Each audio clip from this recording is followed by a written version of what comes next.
हम पर करें या सोनी चोने। देने वाला तो कोई और है और लोग भरम में सोचते हैं कि हरिश्चंद्र दान कर रहा है, इसलिए मेरे जो सर हैं वो नीचे हो जाते हैं।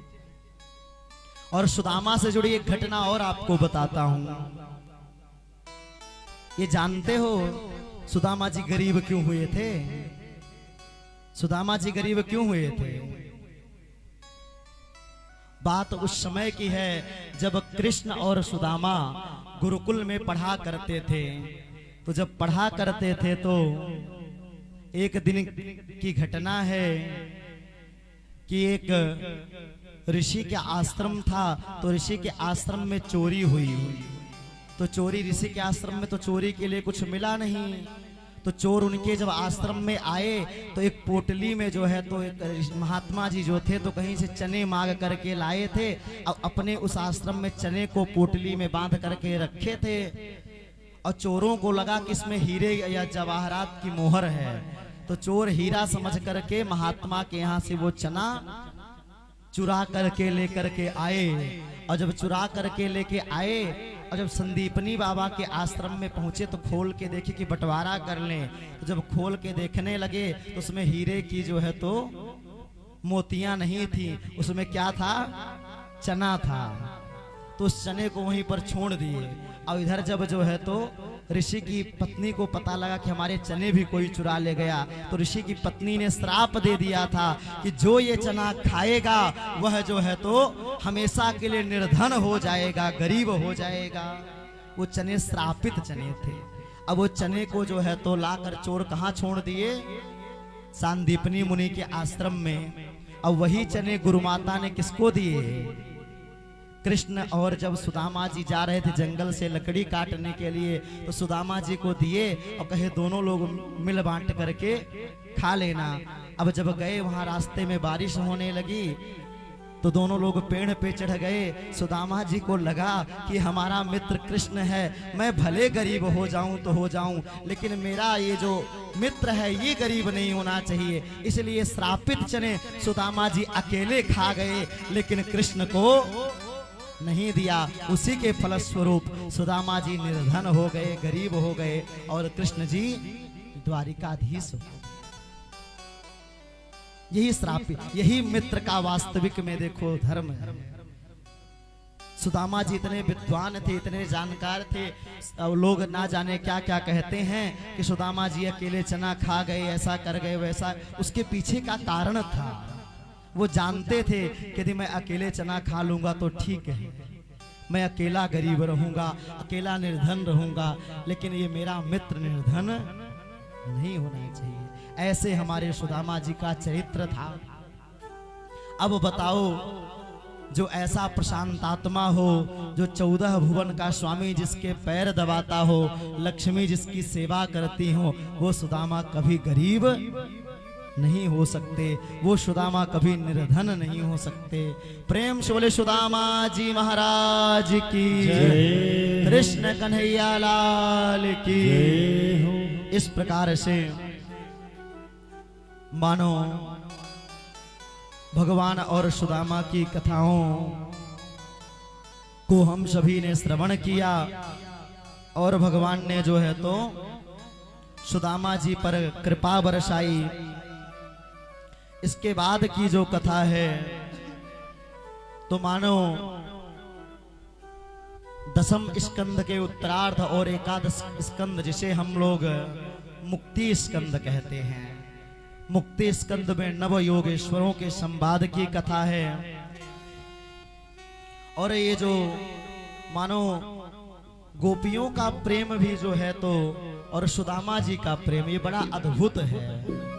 सुदामा जी का प्रेम और गोपियों का प्रेम। और एक बात आपको और बताऊं, यदि गोपी में कहा जाए तो गोपी में जो राधा रानी है, इनका भी प्रेम बड़ा विचित्र है।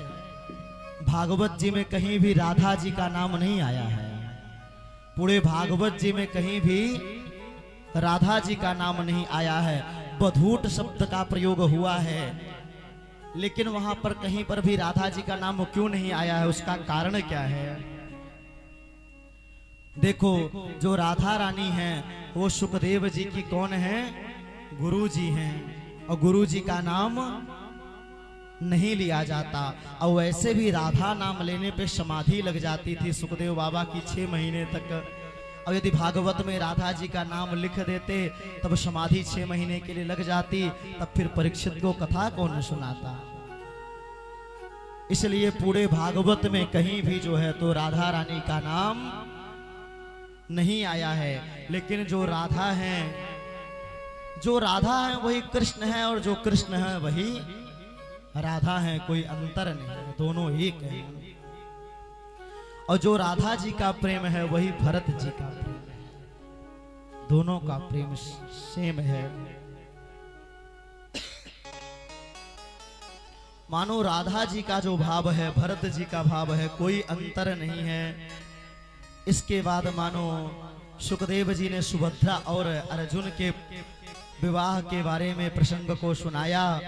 और परीक्षित ने पूछा, गुरुदेव एक बात बताओ कि हम देखते हैं कि भगवान विष्णु के जितने भक्त हैं वो सब गरीब होते हैं, और भोलेनाथ के जितने भक्त हैं वो सब धनवान होते हैं, ऐसा क्यों होता है?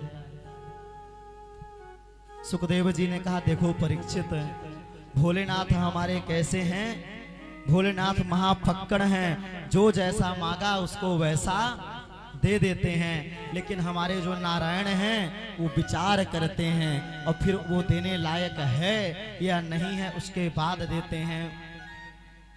एक बार की घटना है, सुखदेव जी बता रहे हैं कि मानो एक बार जो है तो ये जो भस्मासुर नाम का राक्षस है, इसका वास्तविक नाम है बृकासुर। क्या नाम है? बृकासुर। एक बार भोलेनाथ की तपस्या करी, भोलेनाथ ने कहा वरदान दो, तो बृकासुर ने कहा सरकार हमें वरदान में ये दे दीजिए कि हम जिसके ऊपर हाथ रखें तो वह भस्म हो जाए। भोलेनाथ ने कहा तथास्तु। भोलेनाथ ने वरदान दे दिया। अब सोचने लगा कि भोलेनाथ के बगल में जो है तो गौरी हरण लालसा, गौरी जी को देखा, सोचने लगा अब इन्हीं को हरण करें। अब वरदान तो मिल गया, लेकिन जो है तो भोलेनाथ के ऊपर ही हाथ रखने लगा। अब भोलेनाथ भागे, आगे आगे भोलेनाथ भाग रहे हैं, पीछे पीछे बृकासुर भाग रहा है। अब बृकासुर जब भाग रहा है, भागते भागते बहुत देर हो गया, और जब भाग रहा है उसी समय भगवान नारायण का एक बटुक वामन के रूप में अवतार हुआ है। प्रेम से बोले बटुक वामन भगवान की जय। भगवान बटुक वामन के रूप में आए और बटुक वामन के रूप में आकर जोर से आवाज लगाई, ओ शकुनी नंदन। अब जब ऐसे आवाज लगाई तो ये बृकासुर सोचने लगा कि आखिर ये है कौन छोटा सा बालक जो मेरा नहीं मेरे बाप का भी नाम जान रहा है, मेरे बाप के नाम से बुला रहा। बृकासुर ने कहा देखो भैया अभी हम बहुत काम में बिजी हैं, अभी हम रुकने वाले नहीं हैं। तो बटुक ब्रह्मचारी ने कहा अरे भैया जान है तो जहान है, तुम भाग क्यों रहे हो ये बताओ, क्यों भाग रहे हो? तो बृकासुर ने कहा कि अरे हम भाग इसलिए रहे कि शंकर ने मुझे वरदान दिया है और ये खुद ही भाग रहा है, मैं जिसके ऊपर हाथ रखूंगा भस्म हो जाएगा, अब मैं इसी के ऊपर रखने जा रहा हूं। बटुक भगवान ने कहा बस इसके चक्कर में पड़ गए, ये तो भांग पी करके मस्त रहता है, किसी को भी कुछ कहता है, शंकर को रोकना, रुको मैं शंकर को रोकता हूं। तुरंत भगवान ने आवाज लगाई, ओ शंकर, एक कदम भी आगे बढ़ाया तो खबरदार रुक जाओ। भोलेनाथ वहीं रुक गए, और जब भोलेनाथ रुक गए तो सोचने लगा, ये जो बृकासुर था सोचा कि देखो ये छोटा सा बालक है, ब्रह्मचारी है, कितना चमत्कारिक है, ये शंकर को भी रोक दिया एक बार आवाज लगा के। कहीं ये भोलेनाथ है, ये जो झूठ मूठ में वरदान हमको भी वरदान दिया था कि जिसके सर में हाथ रखूंगा तो वो भस्म हो जाएगा, देखो हम अपने ऊपर हाथ रखते हैं भस्म नहीं होते। अब तो ये भस्मासुर कहने लगा कि हमें मूर्ख समझा है क्या, तुम क्या चाहते हो? ये यदि वरदान में इसके सच्चाई ना होती तो ये भागता क्यों? भगवान ने कहा अरे यही तो इसमें खासियत है, ये अपने वरदान को सच साबित करने के लिए ही भाग रहा है। अरे कोई भस्म होगा तो एक अक्षय थोड़ी भस्म होगा, पहले थोड़ा थोड़ा आग गर्म होगा, फिर आग गर्म होने के बाद थोड़ा थोड़ा जलन महसूस होगी। अच्छा थोड़ा हाथ ऊपर रखो, देखो गर्म लग रहा है? कहा नहीं लग रहा। कहा थोड़ा और नीचे रखो, कुछ हो रहा है? जलन हो रहा? नहीं हो रहा। कहा फिर रख दो, कुछ होने वाला नहीं है। और बटुक ब्रह्मचारी की बात को मान करके आज जो है तो शकुनी नंदन जो वृकासुर है, जिसका नाम भस्मासुर है, अपने ऊपर हाथ रखा और भस्म हो करके गोविंदाय नमो नमः प्रेम से बोले बटुक वामन भगवान की। इस तरह से भगवान का एक अवतार बटुक वामन के रूप में हुआ। इसके बाद की जो कथा है मानो तो मानो नवयोगेश्वर संवाद की कथा है। साथ साथ में दत्तात्रेय जी के 24